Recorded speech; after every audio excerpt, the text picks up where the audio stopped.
Buongiorno a tutti, buon martedì. Spero che avete passato un buon weekend, spero che avete passato anche un buon lunedì e andiamo a parlare di qualcosa che magari può anche suscitare un po' di interrogativi, ma che è figlia della tradizione ermetica e della tradizione ammonia antica, e quindi andiamo a parlarne perché insomma serve capire queste cose. Le apparizioni degli uomini, eh, degli animali, dei vegetali, dei minerali.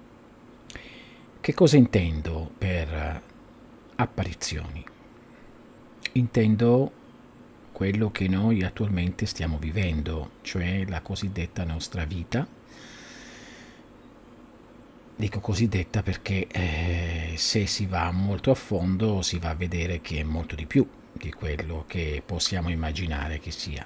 Quindi la cosiddetta nostra vita, le cosiddette reincarnazioni, come sono pensate, gestite, viste da tutte le varie tipologie di conoscenze che sono, no, sparse sul pianeta.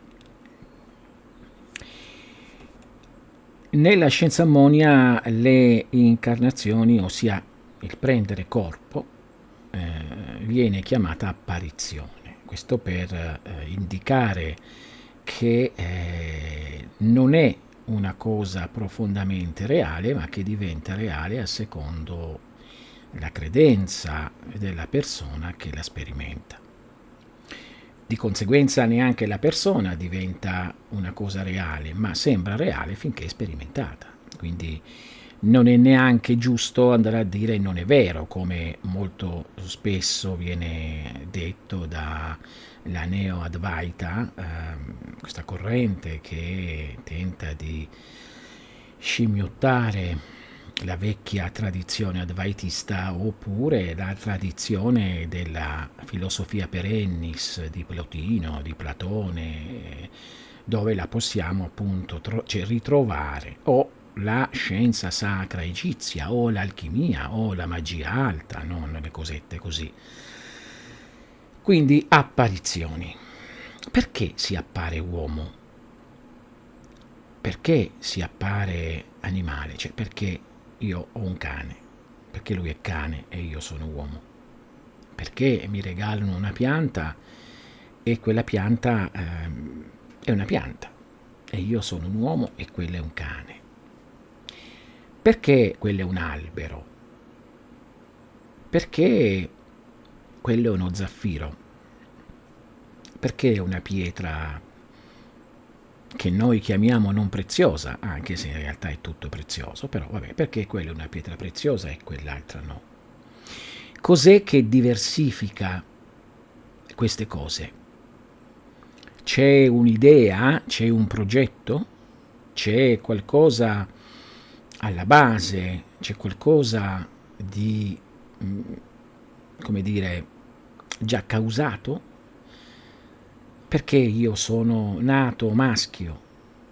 Perché un'altra persona nasce femmina? Perché una persona, come ho per esempio letto l'altro giorno, è nata con due vagine? Perché un'altra persona è nato con due peni? Perché uno è nato con un pene e una vagina? Perché due nascono legati come fratelli o sorelle siamesi? Perché uno ha un'apparizione di pesciolino piccolo? Io ho un acquario, cioè, perché quel pesciolino è così? Se noi, cioè, sembrano delle domande banali, sembrano delle cose banali, ma in realtà se noi dovessimo dar conto, no, cioè alla scienza, perché la scienza stessa dice bisogna avere un pensiero scientifico. Questo è pensiero scientifico. Che cosa mi determina tutto questo? Sono quelle cose che noi dentro di noi chiamiamo desideri. Ora, detto così, può sembrare qualcosa di semplice, può sembrare qualcosa di già visto. Ah beh, allora i desideri, allora se sono i desideri non ascolto più. No, i desideri sono quella forza, cioè quella forza eh, particolare che porta l'essere umano a riapparire o reincarnarsi, perché sono ed hanno una forza molto magnetica, mentre un pensiero in sé per sé è possibile anche dominarlo, scacciarlo in qualche maniera, un desiderio è molto difficile, perché essendo magnetico come fosse appiccicoso, come immaginate che sia fatto di colla, quindi vi si incolla addosso e diventa difficile. Ci fu una persona che, e io poi l'ho ribadito spesso, che diceva: se tu desideri un pezzo di torta al cioccolato è sulla terra che devi venire, perché qui si mangia la torta al cioccolato. Quindi ecco che questo per quanto riguarda un uomo, ma anche per quanto riguarda un leone, una tigre, per quanto riguarda un serpente. Perché è nato serpente? Beh, lì si va a vedere, ora salto, cioè non parlo delle proprietà, di catalisi, se vogliamo, delle stelle, dei pianeti, delle varie costellazioni che portano gli esseri umani ad avere una emanazione. Vi ricordo che Platone nel Timeo diceva una cosa molto importante che bisogna ricordarsi, cioè che colui che creò tutto, il cosiddetto demiurgo, assegnò a ogni stella un'anima umana, quindi ogni anima umana che si incarnava sulla Terra aveva una stella.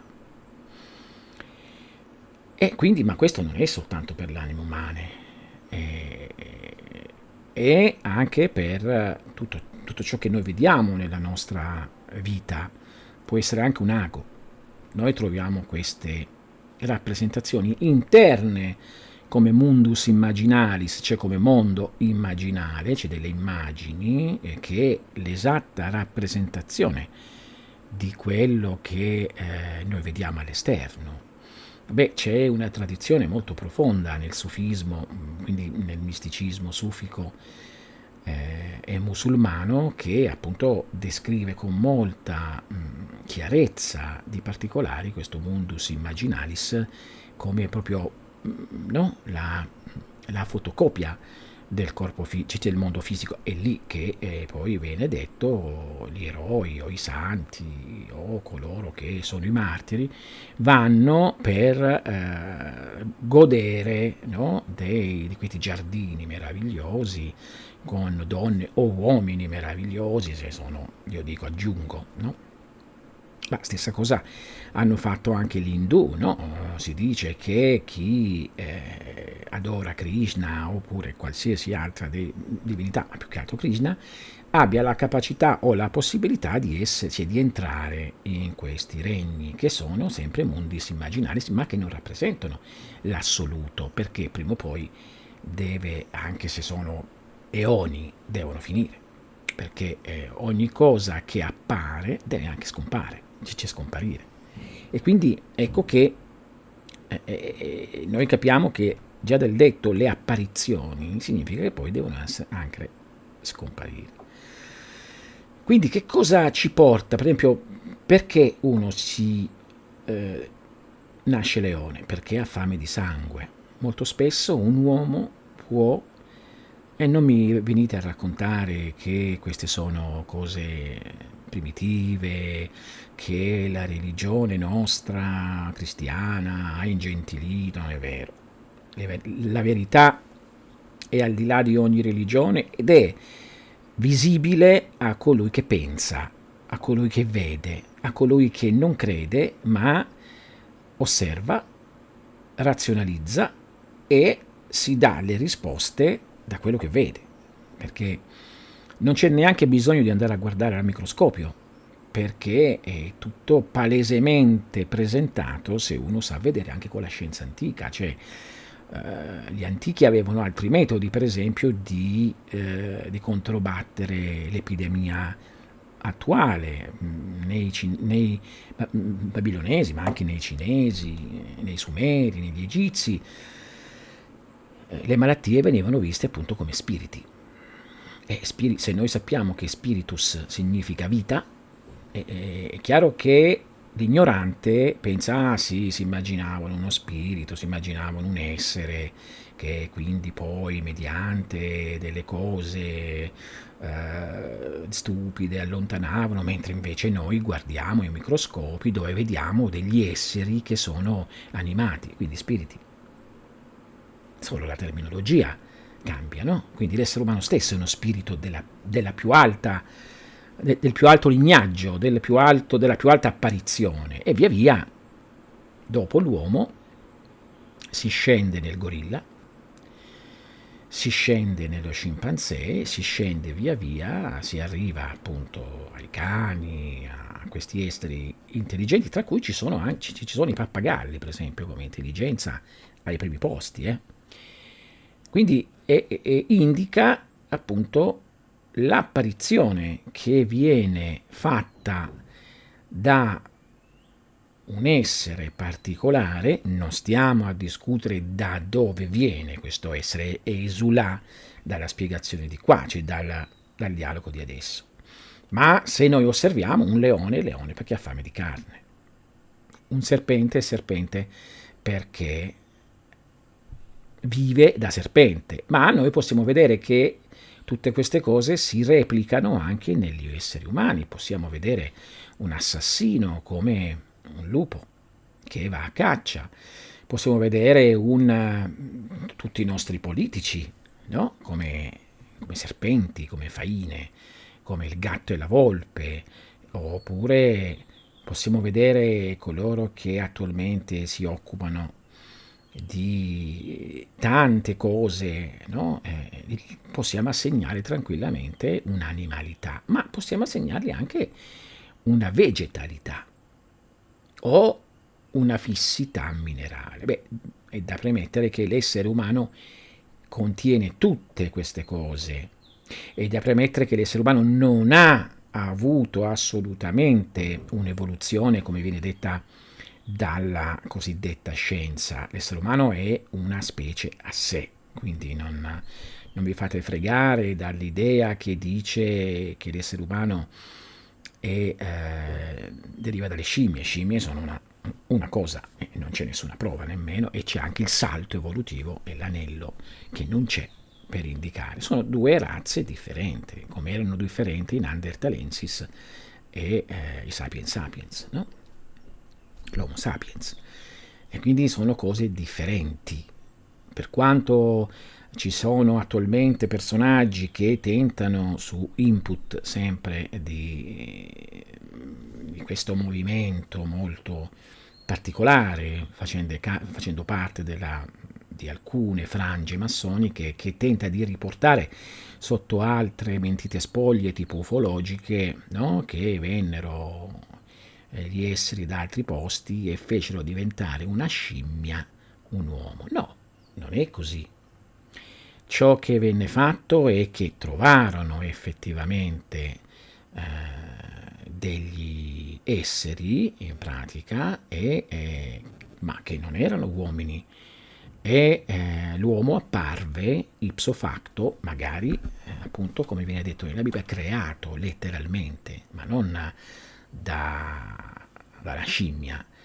Una tecnologia molto avanzata, se vogliamo credere a queste cose, non ha bisogno di prendere il DNA della scimmia, oppure non ha bisogno di creare decine di schiavi, centinaia di schiavi per estrarre dalle miniere. Se è una tecnologia avanzata a livello ufologico, no, ci ragionate, non date troppa gloria a chi vi prende per il culo, come, scusate il termine, ma vi prendono per il culo, come ci sono tanti che stanno facendo questo. Non faccio i nomi, li conoscete, voglio dire, no? Vanno per la maggiore. Attenzione, perché è facile portare l'essere umano a livelli animali, perché si tenta di portare la regalità dell'essere umano, la divinità dell'essere umano a livello degli animali. Non è così. L'animale è un animale, per quanto rispettabile, per quanto amabile, per quanto deve essere rispettato, deve essere coccolato, deve essere tutto, ma non può essere paragonato all'essere umano. Vedete, anche il più grande e intelligente degli animali, cioè, non è possibile, anche perché si nota che in milioni di anni di evoluzioni i cani sono rimasti cani, le scimmie sono rimaste scimmie, i serpenti sono rimasti serpenti, le mosche sono rimaste mosche, cioè non è che le mosche sono cambiati, sono diventate intelligenti, no? Cioè, sono venuti a dare l'input all'essere umano sviluppandolo. No, l'essere umano fu creato proprio direttamente, quindi è una razza a parte insieme alle altre razze, come spiegai, che sono partite dall'evoluzione, da coloro che furono i cosiddetti creatori, non uno. Anche la Bibbia lo dice, tanti. Ma anche loro sono apparizioni, però. Cioè un essere così potente che può apparire, no? Come un UFO. Attualmente, l'altro ieri, un divulgatore, direi più che altro, dicono ex capo della CIA, cose varie, ha detto che parlava di UFO, e quindi tutti ci credono perché l'ha detto la CIA, ma proprio il contrario dovete fare. Proprio perché parla la CIA non ci dovete credere. Cioè, dice, ma il governo americano l'ha detto, non dovete crederlo. Ma l'ha detto, non dovete crederlo. Stanno dicendo un'altra cosa. Io so cosa stanno dicendo. Come il fatto anche del vaccino. No, non ci credete. Cioè, in pratica, sì, bisogna farlo, che te lo volete fare, siete liberi di farlo o meno, ma non è quello il motivo per cui vi dicono, per cui serve. Non vi andrebbero a riscrivere il DNA altrimenti, no? Non mi sembra. Andrebbero a fare un vaccino normale. Vi premetto che già nel 2005 era già pronto questa cosa qua. Quindi andiamo nuovamente a vedere le apparizioni. Anche il vaccino è un'apparizione, perché è fatto di esseri che sono bene o male viventi. Dice, no, ma il virus non è un essere vivente. Già il fatto di essere e di apparire potrebbe essere anche come una pietra e un essere vivente. Qui entriamo nel sottile. Qui entriamo in quella battaglia sottile che si sta svolgendo sotto l'invisibilità di tutte le persone che non la vedono, e tra quello che è chiamato il bene e quello che è chiamato il male. Ma il bene e il male non può assolutamente vincere per forza uno o l'altro, servono per poter cambiare secondo la scala dei tempi che viene vista nel cielo secondo i cicli, perché tutto poi torna. Deve lasciare il posto una potenza di apparizione costellativa, come era quella che era rappresentata dai pesci, per lasciare quella degli acquario. E quindi ora io ho detto pesce, acquario, ma per indicare alcune zone del cielo da cui derivano queste forze. Vi ricordo che ogni essere deriva dal cielo, quindi ogni essere ha la capacità di saperlo. Questo ne parlerò. E quindi andare a vedere da dove deriva, e quindi capire da dove viene, e quindi capire come agire. Questa è l'alchimia, no? È l'alta magia. La magia trasmutatoria è questa: capire le apparizioni, da dove arrivano. Ecco che i cani vengono dai cani e saranno per sempre cani. Dice, ma è possibile per un cane aumentare la consapevolezza e diventare un uomo? È possibile se un uomo lo aiuta. Questa è una conoscenza che la magia, l'alchimia, il cabalismo, non cannibalismo, cabalismo, perché non si sa mai, e la scienza indù, il brahmanesimo, lo zoroastrismo, tutte le conoscenze antiche conoscono. Anche perché un animale, non avendo la razionalità, non si rende neanche conto di quello che sta accadendo, e quindi non può avere quella discriminazione per capire che è un cane. Lo può fare l'uomo, a cui è stato dato questo grande dono della discriminazione e razionalità. Perciò vi dico, anche se vogliono farvi credere come i cani, no? Per quanto sono così dolci. Un cane gli dà una bastonata e poi gli tendi la mano per accarezzarlo, lui ti crede ancora, anche se ti ha dato la bastonata. Bene, loro vogliono che voi fate così. ma voi avete un cervello, quindi le vostre apparizioni potete sceglierle. Quindi un animale può salire a un livello evolutivo se è per grazia di qualcuno che già sa. È un pochino come dire c'è qualcuno che ha già fatto qualcosa e te la insegna, altrimenti non è possibile. Non esiste ciò che viene insegnato per le apparizioni o reincarnazioni, che da zero, da pietra, diventi Dio, no? Non esiste questa cosa.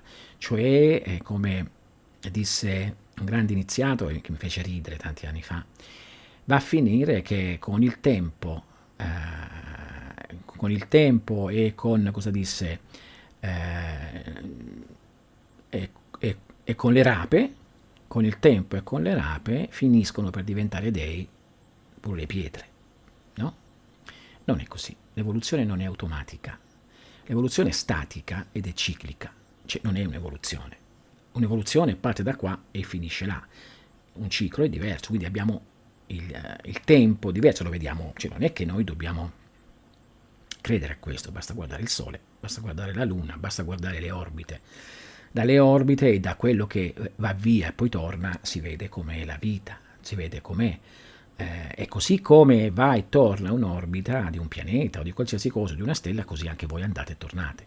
E cosa determina questo andare e tornare? In pratica immaginate che, cioè, allora, l'antica Scienza Ammonia immaginava il Sole che durante l'anno come l'anima divina dell'uomo, mentre la Luna veniva immaginata come l'anima, cioè come la vita materiale. E quindi si diceva che l'essere umano era come la Luna, appunto, quando era sulla Terra, appariva per un certo periodo, poi scompariva. Infatti no, la Luna cresce, tu dici, vabbè, ma perché non è il Sole? Perché il Sole diventa subito, cioè nasce, diventa subito intero, no? E quindi poi è un'altra situazione, è lì, la presenza, diciamo, divina.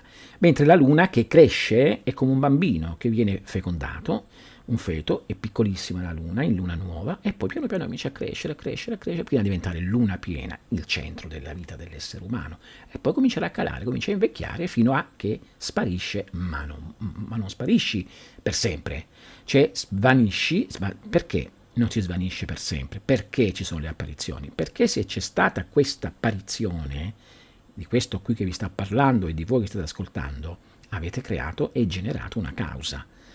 E anche se vai a sparire questa causa, rimanendo in questo cerchio chiuso che è la creazione, quindi deve sfogarsi di un effetto, quindi ci sarà di nuovo. L'effetto viene determinato dalle cause coincidenti. Cosa sono le cause coincidenti? Io ho desiderio di diventare un re, non ci riesco a diventarlo in 1000 apparizioni, ma alla 1000ª riesco a essere re. Bene, mi soddisfo. Se sono serio, se sono superiore, se ho avuto la fortuna di incontrare maestri che me lo facciano vedere, cioè già illuminati, già che sanno la storia com'è. Ma se non è così mi perdo ancora di più. Perché il problema delle apparizioni è che un'anima, ti può dire uno spiritus, c'è di vita puro, appare come una pagina bianca e poi si ingarbuglia come quando fa un gatto che gioca con un gomitolo, cioè si ingarbuglia, non capisce più niente, e quindi uscirne fuori è un problema, perché ogni azione, ogni parola genera, quindi ogni azione, ogni parola genera una reazione, e generando una reazione crea una causa. Quindi io parlo, genero quindi causa, genero una reazione, quindi un effetto, l'effetto stesso poi agisce di nuovo su un'altra causa e via di seguito, no? All'infinito. Quindi anche una pianta, per la pianta è impossibile evolvere, a meno che non sia l'artista a prendere la pianta, artista intendo alchimista, il mago, il conoscitore, colui che sa, il filosofo ermetico, e la faccia evolvere, la liberi dalla sua forma, perché effettivamente, come per esempio prendiamo il minerale è fisso, cioè prima di liberare, il minerale è fisso, ma è pieno di una energia atomica potentissima, no? Però è fisso, e se non è l'artista a liberare la forza che è nel minerale, rimane lì per per miliardi di anni, anche di più. Lo possiamo vedere che ha una certa evoluzione sua ciclica, cioè da zero fino a diventare l'oro. L'oro si pensa che rimanga così e basta. No, l'oro poi nel tempo, secondo la filosofia alchemica, svanisce. Cioè ci sono le prove che c'erano miniere d'oro, in pratica, o altre d'oro, che si è visto che lì c'erano, sono rimasti letti vuoti. Ma sono stati presi? No, perché non ci sono lavori di scavo. L'oro, una volta che arriva al massimo della sua evoluzione, la materia arriva al massimo della sua evoluzione, così come un uomo arriva al massimo della sua evoluzione, per questo che furono messi insieme, svanisce, cioè passa di posto, per poi, e quindi che fa? Dà un'altra, cioè, quindi effetto, cioè causa, l'oro comincia, effetto, diventa un oro, e poi arrivando al massimo non può andare oltre, svanisce, un'altra causa, e poi creerà un altro effetto. Siccome siamo nel mondo della dualità, siccome è svanito dovrà per forza riapparire, e siccome poi riappare dovrà per forza svanire, e siccome è svanito dovrà di nuovo riapparire. Stessa cosa dell'uomo, è tutto ciclico. Stessa cosa dei cani, dei fiori. Se voi sapeste che le rose che andate a raccogliere ogni volta nel vostro giardino sono sempre stesse,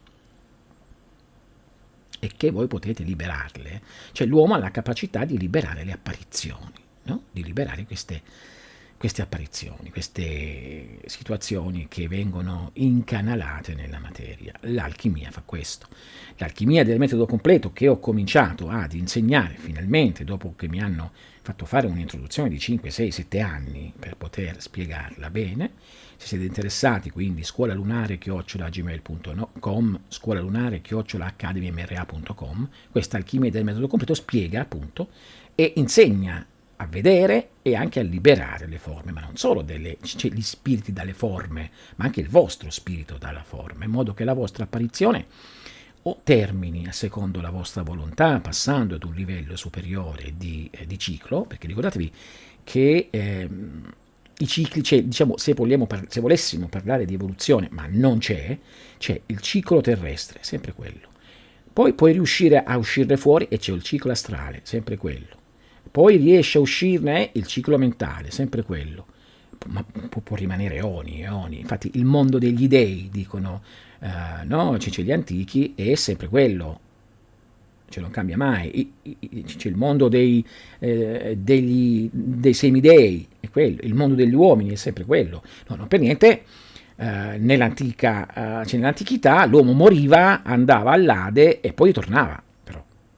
Cioè beveva all'acqua Lete, non l'acqua quella che vendono attualmente, del fiume Lete, dimenticava quello che aveva fatto e tornava, ma sempre lì però. Infatti diceva, schiavitù degli uomini che dimenticano tutte le sofferenze fatte e quindi però tornano con un fardello di quello che fu fatto e desiderato affinché si provi a rifare e desiderare, ma non è possibile mai raggiungere la sazietà, perché se nelle apparizioni si giungesse alla sazietà finirebbe il mondo fisico, no? Quindi la sazietà non può esserci, devi avere sempre sete e per sempre sete sarà così qui. Infatti si chiama il mondo del divenire o il mondo dell'insoddisfazione per questo, perché non puoi raggiungere la sazietà o la soddisfazione, altrimenti il mondo finirebbe proprio l'universo fisico. Anche una pianta per esistere ha desiderato di esistere, anche una pietra, anche uno smeraldo, anche un cane, anche un gatto, anche un serpente, altrimenti non sarebbe qui. Se c'è un effetto, c'è una causa a monte. Ora non andiamo ancora oltre a questa cosa, però per farvi capire che le apparizioni o incarnazioni sono volute. E quindi se poi si incontra la conoscenza per poter sfuggire e muoversi e la si lascia perdere perché è più interessante guardarsi la partita oppure chattare su internet, va bene così, la scelta è sempre propria. L'uomo non ha nessuna scelta, ne ha soltanto una in realtà. Non c'è, il fato è scritto, lo si vede nelle stelle, andrò a fondo c'è su questo, è scritto, non si sfugge assolutamente. solo rinforzando la propria volontà. E ieri c'è stata una presentazione di, appunto, che parla della scienza della volontà. Se siete sempre interessati, scuolalunare@gmail.com, scuolalunare@accademiamedia.com, perché va a muovere l'unica forza che ha l'uomo, la volontà. Andando a muovere la volontà, l'essere umano ha solo una libertà, quella di vedere la realtà, capirla e passare oltre, cioè da questo ciclo a questo ciclo, a questo ciclo, a questo ciclo. Oppure uscire fuori poi. Non per niente c'è un'immagine alchemica interessante che ci sono i 4 mondi, però come sfere, no? Fuoco, aria, acqua, terra, ma sono finite in se stesse. Cioè, anche se si incrociano in questa maniera perché c'è un'uscita da una parte all'altra come una clessidra a 4, però girano dentro. Ecco perché questo è il mondo dell'insoddisfazione. Tutti voi, lo so benissimo, vi siete prodigati per avere delle cose, per avere una casa, una macchina, una donna, un uomo, un bambino, dei bambini, viaggi, la televisione nuova, il plasma, questo, quest'altro, i telefonini, però siete insoddisfatti. Cosa lo prova? Che andate sempre avanti a cercare cose. Cioè, se vi siete comprato un telefonino, il prossimo anno ve ne comprate un altro, il televisore lo cambiate ancora, la macchina la volete cambiare ancora, sì, le donne e gli uomini le cambiate ancora, alcuni no, cioè, molti sì. Cioè, voglio dire, c'è l'insoddisfazione. Nei mondi superiori a questo, è inutile parlarne perché manco li conoscete, quindi, però osservando questo potete avere l'idea degli altri, posponendo i vari significati. Bene, qual era il messaggio? 1. Nessuna apparizione è per caso. 2. Voi siete apparsi perché desiderate. 3. Se volete riuscire a non apparire più qui, dovete smettere di desiderare, non soffrendo, ma con una tecnica ben precisa che è chiamata scienza regale, che è alchimia o magia trasmutatoria o deprogrammazione o scienza, che portano tutti là, e in questo periodo specialmente. 4. Se c'è un'unica libertà in questo posto, quello di uscirne. Non hai altra libertà, perché anche se tu pensi di essere libero, che stai andando a comprare un paio di scarpe, così non è. Ricordatevi, 5, che avete una memoria in cui dentro ci sono memorie di adesso e memorie precedenti, e che ogni vostro movimento è già calcolato, anche se io faccio così, già calcolato prima dell'apparizione. Quindi l'unica libertà è riuscire a avere la conoscenza. Solo la conoscenza può riuscire a rendervi liberi. Se non c'è conoscenza non potete avere libertà, non potete conoscere la verità. Lo disse anche Cristo, ma anche altri, no? La verità vi renderà liberi. È l'unica chiave. Non credendo, non pregando come degli sciocchi, ma pregando sapendo cosa fai, non pensando che basta andare in chiesa la domenica o sentirsi tramite la televisione la messa o fare Ammonio Rengekyo o mettersi a meditare mezz'ora si può sfuggire, perché si creano, anzi si generano altri effetti specialmente se facciamo delle cavolate, oppure se meditiamo alla cavolo, oppure se facciamo pratiche non precise. Quindi attenzione, perché ci sono tante mode e sono tutte fuori queste mode nella grande confusione, nel grande caos che c'è oggi. Era meglio negli anni 70-80, quando io ero giovane, onestamente, tutta questa confusione non c'era e quindi la gente era più pulita nella testa, non perché siete sporchi, più pulita nel senso di tutte queste informazioni. E quindi bisogna stare molto attenti, perché le informazioni portano desideri, i desideri portano energia magnetica, l'energia magnetica ti riporta a fare delle azioni, le azioni creano delle cause, le cause generano degli effetti, l'effetto andrà nuovamente a ribadirsi sulla causa e via così per sempre. Quindi solo la conoscenza e la visione della Scienza Ammonia può riuscire a farvi vedere le cose come sono, senza essere schiavi. La schiavitù maggiore la danno i sentimenti, la danno le emozioni, la danno i pensieri non controllati. La libertà è data dai sentimenti, è data dalle emozioni, è data dai pensieri controllati e usati con coscienza, scienza, saggezza, sapienza e discriminazione, data dalle varie tecniche, pratiche date nei millenni in pratica, per poter, come grande scienza sacra, meno male che c'è, per fare in maniera che si abbia una scappatoia. Se siete interessati a conoscere questa via, perché ci sono tante vie, ognuno deve seguire quello che vuole, la scienza ammonia occidentale, prettamente europea, prettamente della razza occidentale bianca, no? Che uno dice non so bianco, non lo posso fare, lo potete fare, però se sappiate è una scienza che è stata sempre trasmessa dalla razza bianca. Ci sono le scienze della razza nera, ci sono le scienze della razza rossa, quindi questa è una scienza data dalla razza bianca. Quindi voglio dire, se non siete d'accordo, visto che oggi c'è l'attacco alla razza bianca specialmente, no? E ve lo dico in modo che magari potete andare a cercare altro, no? In linea con il vostro cuore. Quindi questa è la tradizione occidentale. Sono preposto a fare questo, sono stato mandato a fare questo e lo faccio.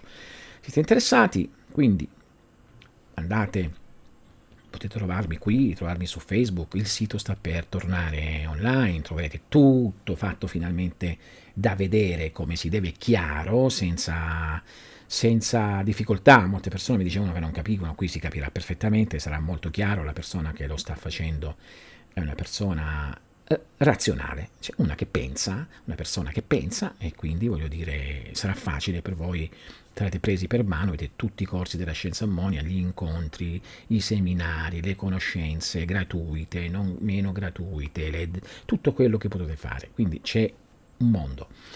Comunque, se siete interessati a questo, a tutto quello che sarà, che il mondo della Scienza Ammonia antica, di cui mi perito e mi onoro di essere l'unico interprete attualmente, scuolalunare@gmail.com, scuolalunare@academymra.com.